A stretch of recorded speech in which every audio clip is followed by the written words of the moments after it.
what we'll be talking now that we've gone from circular motion, we're going to add in a little twist and start talking about this idea of universal gravity. And here's a physics cartoon.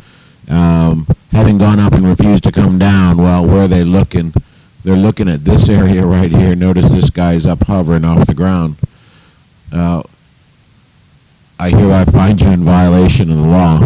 And, and what goes up must come down is kind of a little bit of a misnomer, but what we'll be looking at is this idea of gravity, not just on the good planet Earth, okay? We looked at it on Earth. We have our acceleration due to gravity. It's a constant. It's minus 9.8 meters per second squared. As far as the acceleration due to gravity. But now with universal gravitation, what we're going to be talking about is the force of attraction between two objects. And basically what happens is this. Any two objects with mass in the universe exert a gravitational attraction on each other. Okay? This applies to all objects. Einstein in the early 1900s kind of figured some things out. Newton understood that they were, this force of attraction was related to the mass of the objects and the distance between them. He didn't really work out a lot of the details of why it was working. He was just describing how it worked. So this gravity or gravitational force, this universal law of gravitation works everywhere, not just on Earth, everywhere. And what Einstein did, the theory goes with the apple falling on the head, the same apple that hits him on the head, that follows the same rules, say, as the moon going around the Earth.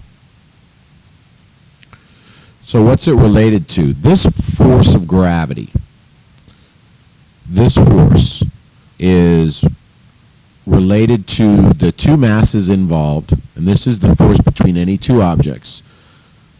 And what he came up with was this universal gravitational constant, which makes the math work into a reasonable format.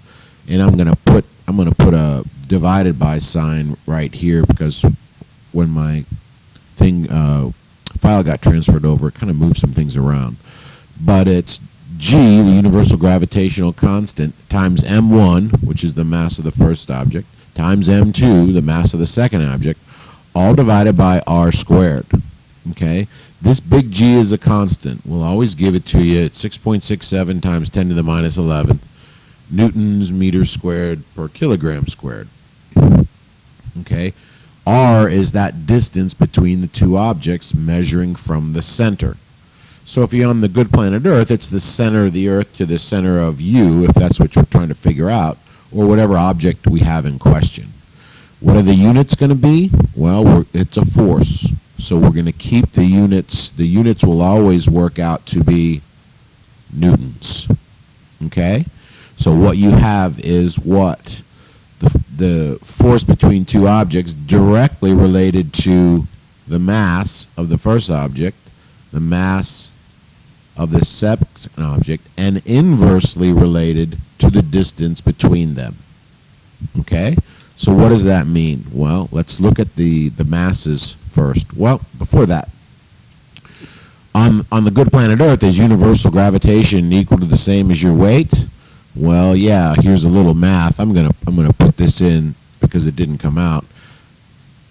And this r squared is right here. I don't know why that got moved over.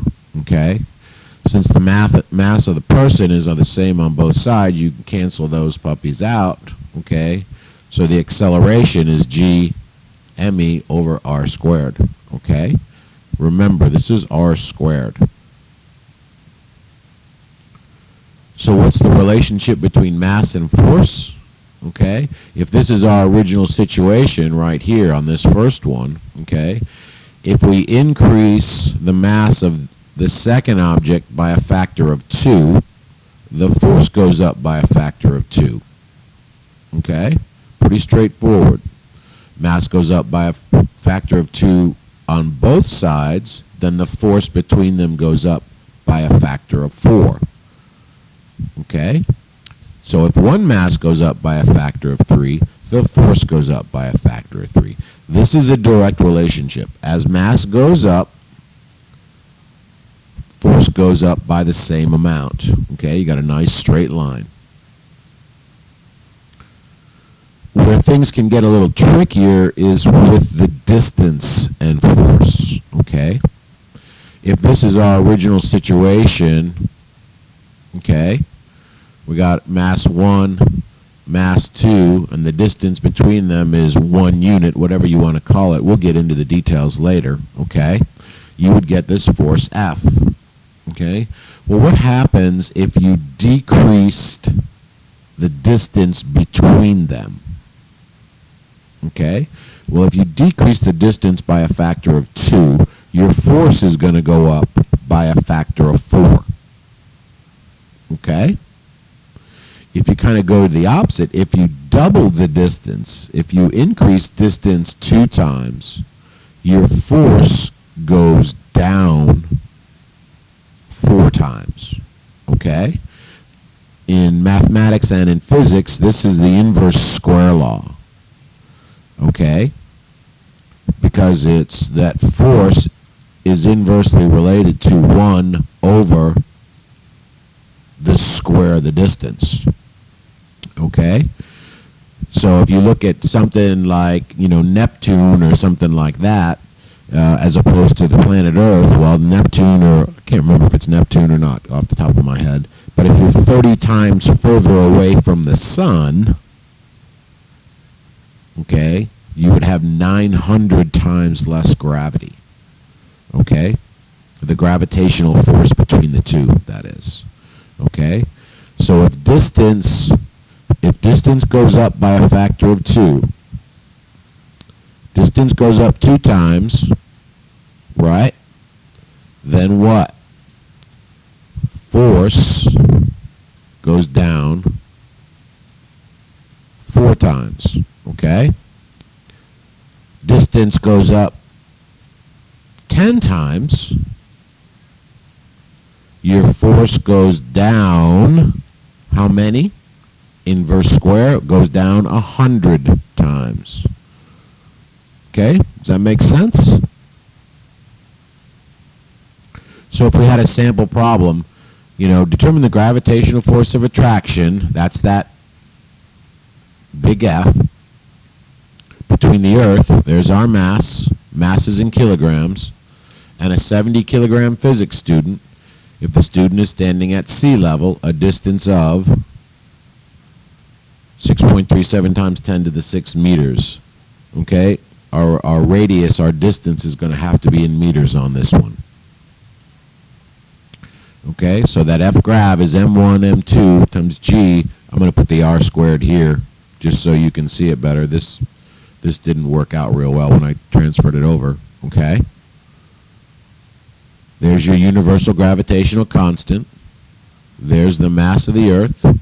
There's the mass of the student. And here's the distance between them. Okay? And you would come up with 668 newtons. Remember to watch your math.